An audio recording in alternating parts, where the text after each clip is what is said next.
The other day I was at the doctor's office, of all places, waiting for my son's name to be called for his doctor's appointment, and they had the TV going and cartoons up, and it was actually the Disney Junior channel. And it was Mickey and Minnie Mouse exercising. They were calling it Mousercise. And I was thinking, this is triggered towards like 3, 4, 5-year-olds. Like, I wonder if there's an issue going on in America with children being overweight or obese. So I researched and I found some pretty amazing statistics that were pretty astonishing actually on childhood obesity and overweightness. I want to know, like, how did America even get this way to where our children were obese and overweight, and the different statistics on it, and also the causes of obesity and the diseases that stem from that. Because I was just looking at it, and there are many diseases that come from obesity and being overweight, and lastly, the different ways that can be managed. America got, like, 30 years ago, Americans were, riding or walking to and from school, had lots of recess time, after school curricular activities, and now they have a bus or a car to take them to school. They're not getting that PE time. I think it's like 2% of elementaries have PE once a week. So that's a pretty crazy statistic. And also, I think snacks have gone from like 1 a day to 6 a day, which that just equals less burning, more eating, or more consuming rather. The actual definition of obese is the BMI, which is the body mass index.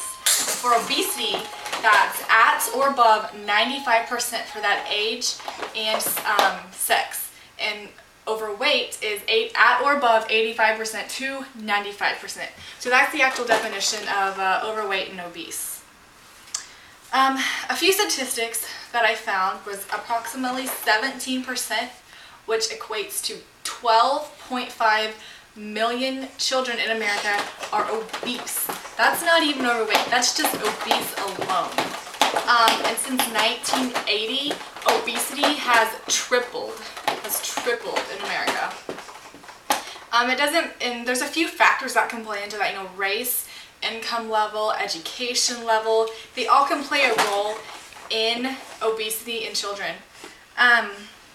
Listening to these statistics might kind of get your brain thinking, okay, well, they're obese and they're overweight. Does it have any harmful effects? Like, is that hurting the children? And it is. I read that the Centers for Disease Control and Prevention said that there's many harmful effects that obesity and overweight can trigger, and that they're more likely to have high blood pressure, heart disease, type 2 diabetes, asthma, and those different breathing problems, joint problems, because their little bodies aren't used to carrying all that weight, acid reflux, and social and poor self-esteem because they don't feel good about themselves.